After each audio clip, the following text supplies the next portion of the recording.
Morning मैं S के दुबे। जैसा कि पिछले वीडियो में हम लोगों ने 12वीं के इतिहास विषय के 40 क्वेश्चन सॉल्व किए थे। अगला क्वेश्चन 41 नंबर है, मौर्यकालीन कला एवं स्थापत्य का वर्णन करें। मौर्य काल के कला एवं स्थापत्य की चर्चा करना है तो मौर्य युग में कला का सर्वोत्तम उदाहरण है यक्ष और यक्षिणी की प्रतिमा। यक्ष की प्रतिमा जो है मथुरा जिले के परखम गांव से प्राप्त हुआ है। यक्ष की मूर्ति का नाम मणिभद्र है। यक्षिणी की मूर्ति पटना के दीदारगंज से प्राप्त हुई है। जो यक्षिणी चावर धारणी है, चावर के साथ जो है चवर के साथ यक्षिणी की मूर्ति पटना के दीदारगंज से प्राप्त हुआ है। पाटलिपुत्र में चंद्रगुप्त मौर्य का राजप्रसाद यानी उनका महल वास्तुकला का बेजोड़ नमूना है। चंद्रगुप्त मौर्य का महल पटना के कुम्हरार में स्थित था। फाहियान के अनुसार यह राजप्रसाद मानव कृति न होकर के देवों द्वारा निर्मित है। फाहियान ने इसकी व्याख्या की है, कहा है कि यह राजप्रसाद देवताओं के द्वारा जो है बनाया गया है। अशोक ने 84,000 स्तूपों का निर्माण करवाया था और वेनचांग के समय में जो है वेनचांग ने स्वयं अपनी आंखों से 80 स्तूपों को देखा था।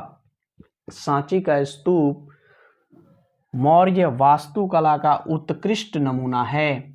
इस प्रकार कला के क्षेत्र में जो है यक्ष यक्षिणी की प्रतिमा और स्थापत्य के क्षेत्र में चंद्रगुप्त मौर्य का राजप्रसाद तथा अशोक द्वारा बनवाया गया स्तूप प्रमुख है।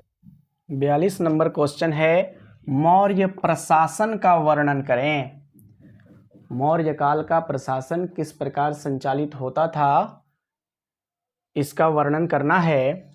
मौर्य काल का प्रशासन मुख्यतः 4 भागों में विभाजित था। पहला भाग केंद्रीय प्रशासन, दूसरा था प्रांतीय प्रशासन, तीसरा है नगर प्रशासन और चौथा जो है वह ग्राम प्रशासन है। इन 4 भागों में जो है बांटकर प्रशासन संचालित किया जाता था। केंद्रीय प्रशासन का प्रधान राजा होता था।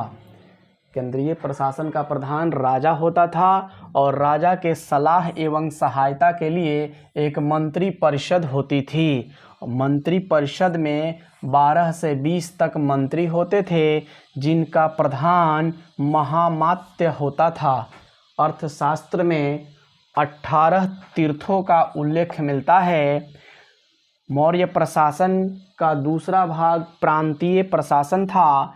प्रांतीय प्रशासन में पूरे मौर्य साम्राज्य को 5 प्रांतों में विभाजित किया गया था।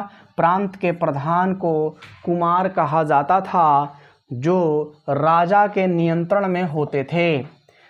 प्रांत मंडल में बटा था। मंडल जो है आहार में बटा था।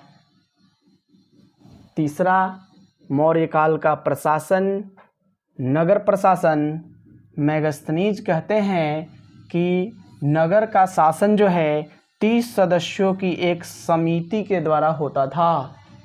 ये 30 सदस्यों के द्वारा 6 समितियों का निर्माण किया गया था। प्रत्येक समिति में 5 सदस्य होते थे। इन 6 समितियों और 30 सदस्यों के द्वारा मौर्यकालीन नगर का प्रशासन चलाया जाता था। ग्राम प्रशासन का प्रधान जो है मुखिया जो ग्रामिक कहलाता था।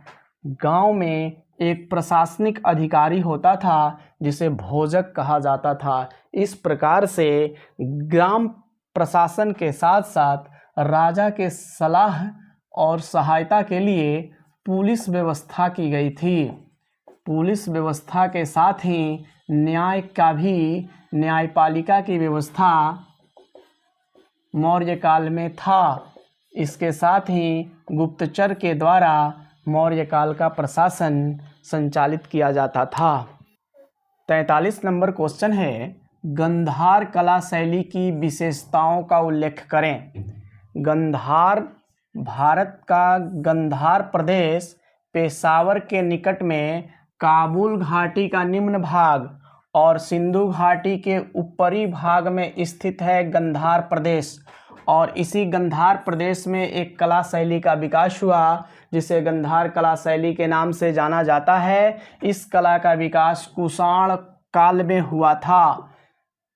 कुषाण वंश के संस्थापक कुजुल कडफिसेज हैं और इस वंश के प्रतापी शासक कनिष्क हैं। इस कला शैली को Greco Roman, Greco Buddhist, Hindi, यूनानी आदि नामों से जाना जाता है। इस कला पर हेलेनिस्टिक आर्ट का प्रभाव दिखाई देता है। इसके अंतर्गत बुद्ध की अत्यधिक सुंदर मूर्ति बनाने का प्रयत्न किया गया है, जिससे बुद्ध की मूर्ति यूनानी सौंदर्य के देवता अपोलो की भांति लगती है। गंधार कला शैली में बुद्ध के जीवन से संबंधित सभी मूर्तियों का निर्माण किया गया है, जिसमें उनके जन्म के समय की मूर्ति बनाई गई है, गृह त्याग के समय, ज्ञान प्राप्ति, उपदेश और महापरिनिर्वाण से संबंधित मूर्तियां बनाई गई है। इस गंधार कला शैली की विशेषता है कि इसमें मानव शरीर का यथार्थ चित्रण किया गया है। वेशभूषा बुद्ध की यूनानी है और इनके पैरों में जूते पहनाए गए हैं। इस शैली में बनी मूर्तियां स्लेटी पत्थर से बनाए गए हैं। गंधार कला में बुद्ध के साथ साथ हिंदू देवी देवताओं की भी मूर्तियां निर्मित की गई है। 44 नंबर क्वेश्चन है, कनिष्क प्रथम की जीवनी और उपलब्धियों का वर्णन करें। भारत में कुषाण वंश की स्थापना किए कुजुल कडफिसेज और इसी कुषाण वंश के महान शासक हैं कनिष्क, जिनका शासन शुरू होता है 78 ईस्वी से और 78 से 101 ईस्वी तक कनिष्क का शासन रहा।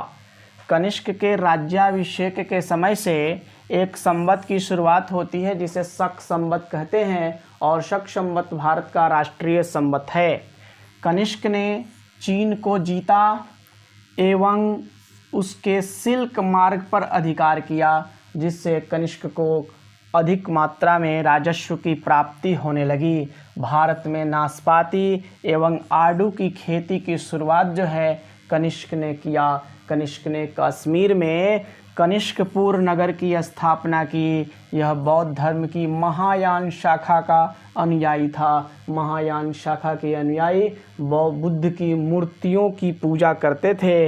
इस कारण से जो है गंधार कला शैली का सर्वाधिक विकास इसी के काल में हुआ। बुद्ध की सबसे अधिक मूर्ति कनिष्क के ही काल में बनाई गई। कनिष्क के दरबार में वसुमित्र, अश्वघोष और नागार्जुन जैसे विद्वान रहते थे। चतुर्थ बौद्ध संगीति कनिष्क के काल में हुई थी और इस संगीति के बौद्ध अध्यक्ष वसुमित्र तथा उपाध्यक्ष अश्वघोष थे। महान चिकित्सक चरक भी कनिष्क के राजवैद्य थे। कनिष्क के बाद इस कुषाण वंश का अंत यौधेयों ने किया और यौधेयों का अंत जो है गुप्तों ने किया। इस प्रकार जो है भारत में गुप्त वंश की स्थापना होती है। 45 नंबर क्वेश्चन है, सातवाहन कौन थे? सातवाहन एक राजवंश है जिसकी स्थापना जो है सिमुक ने किया था 60 ईसा पूर्व में। कण्व वंश के अंतिम शासक थे जिसका नाम था सुशर्मा। सुशर्मा की हत्या करके सिमुक ने सातवाहन वंश की स्थापना की। सातवाहनों का क्षेत्र जो है गोदावरी और कृष्णा नदी के बीच का क्षेत्र था जो आंध्र प्रदेश कहलाता है। इनकी राजधानी प्रतिष्ठान थी। प्रतिष्ठान जो है महाराष्ट्र में है और संभाजी नगर जिला है, यहाँ इनकी राजधानी थी। इस वंश का पहला महान शासक जो है सातकर्णी प्रथम था। सातकर्णी प्रथम के विषय में जानकारी नागनिका के नानाघाट अभिलेख से मिलता है। नागनिका सातकर्णी प्रथम की पत्नी थी। इनका अभिलेख नानाघाट अभिलेख है, जिससे सातकर्णी प्रथम के विषय में जानकारी मिलती है। इसी नानाघाट अभिलेख से भूमि दान की भी जानकारी मिलती है। भूमि दान का पहला प्रमाण सातवाहन शासन में ही देखने को मिलता है। इस वंश के अन्य जो महान शासक थे उसमें गौतमी पुत्र सातकर्णी हैं, वशिष्ठी पुत्र पुल्लुमावी हैं और यज्ञश्री सातकर्णी हैं। लेकिन यज्ञश्री सातकर्णी के पश्चात सातवाहन वंश का पतन हो गया।